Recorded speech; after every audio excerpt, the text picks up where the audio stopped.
What is the Oculus Rift, and how does it work? The Oculus Rift is a virtual reality headset that can immerse you in a virtual 3D world, allowing for the user to use the Rift while sitting, standing, walking, or even jumping around a room.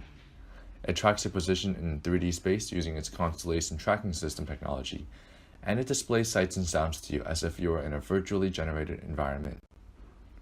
This is a first reality headset that is oriented towards customer use, and it is developed and manufactured by Oculus VR, which is currently owned by Facebook. The initial prototype was released on March 26, 2011, and it was hacked together by an 18-year-old boy called Palmer Luckey in his parents' garage. His goal is to create an effective yet inexpensive virtual reality headset. 2 years later, on March 29, 2013, the development kit 1 was released. This version had a significantly lower pixel changing time, which reduced motion blur when moving one head rapidly. It also brightened the LCD display for better user experience. In the following year, Oculus began shipping the development kit 2 in July, which featured several crucial improvements. It had a higher resolution, a higher refresh rate, detachable cables, and even an external control box. In March 2016, the customer version was finally released. This version is mainly designed for customers, which heavily focuses on human factor engineering and aesthetics. To track the VR headsets, Oculus and other products like the Vive utilize inertial measurement units, or IMUs. IMUs are composed of sensors such as accelerometers, gyroscopes, and magnetometers. These are used to track velocity and acceleration, rotation and orientation, as well as other forces like gravity. IMUs are largely responsible for tracking 3 out of the 6 degrees of freedom that an Oculus Rift has, namely pitch, roll, and yaw, each of which are rotations about different axes in 3D space. IMUs are also responsible for estimating your positions when moving about at high velocities due to certain limitations of camera sensors that we will cover shortly.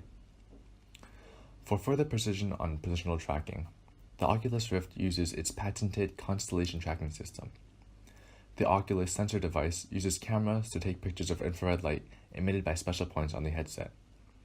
Once a picture of these points are generated, we can use epipolar geometry and other algorithms to calculate the position of the headset at any point in time. But how does this all work? Although the Oculus only requires a single sensor for basic use, a single sensor has limitations on range, movement, and accuracy. In fact, using Oculus Touch controllers requires the use of 2 or more sensors to maintain performance. Ideally, multiple cameras will take photos of the light points on the headset from different angles. An infrared light filter is then used to make sure that only infrared light can pass through to the camera sensors. Using epipolar geometry, we can take photos of the same points from different angles and determine the 3D coordinates of that point. After we get the 3D coordinates of enough known and distinct points on the headset, we can figure out its spatial position. But there is a problem here. Due to the inherent nature of cameras, it is impossible to take accurate high-frequency photos without making the cost of cameras extraordinarily high. With too much movement, the sensors lose their accuracy. Think about the motion blur on your smartphone camera when you're taking a picture from a car. This makes point tracking a difficult problem, since we may have extra points or point blur show up on the image and need to determine which points are the real ones. One possible solution is to know exactly which point we are tracking by assigning each point an identity. To do this, the current approach is to take groups of 10 photos at a time. For every frame, if one point becomes 10% brighter than in the last frame, it will return a number 1. If the point becomes darker by 10% than in the last frame, it will return a number 0.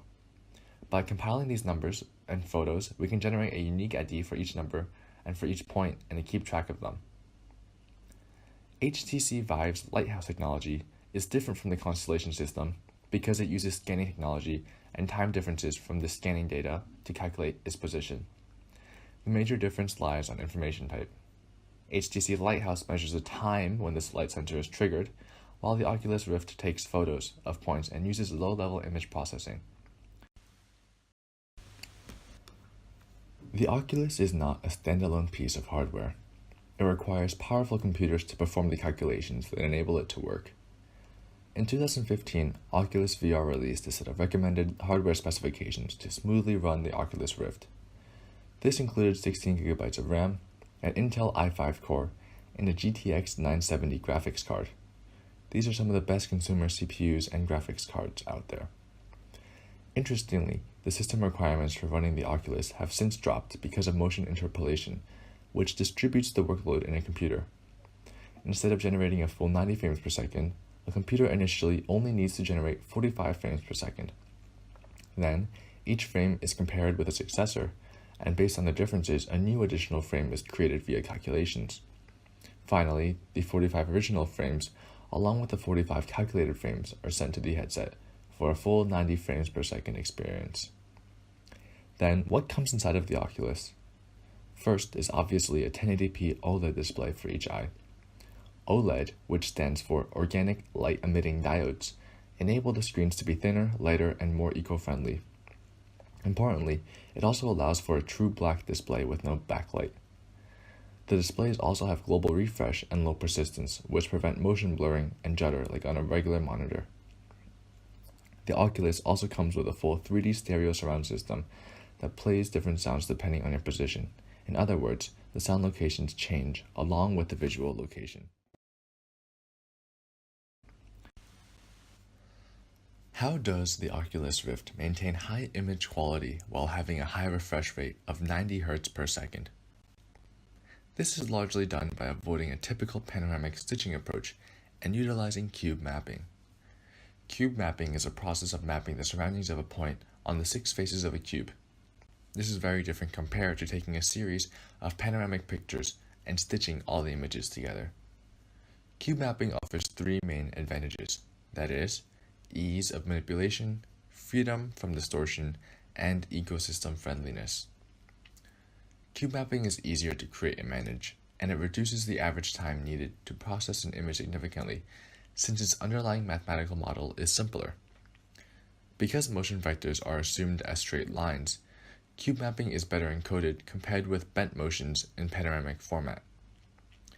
Cube mapping is also distortion-free. Each face of cube mapping looks very similar to the displayed view and cleanly falls in line with the camera coordinate system. Finally, cube mapping is ecosystem friendly. Because of the easy principle of cube mapping, it is easy to convert a cube mapped picture into a panoramic one. Processing views using cube mapping, then converting it back into a panoramic display is far more efficient than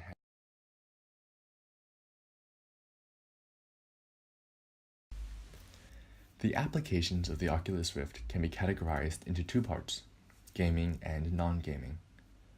Games were the original use of the Oculus Rift. They take on a variety of forms and can be broadly categorized based on the different types of world movement, known as locomotion.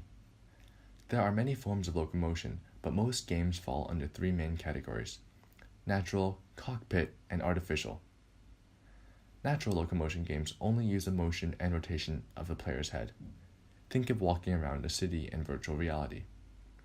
Cockpit games use a vehicle with a cockpit to let the players traverse an environment, such as in a plane.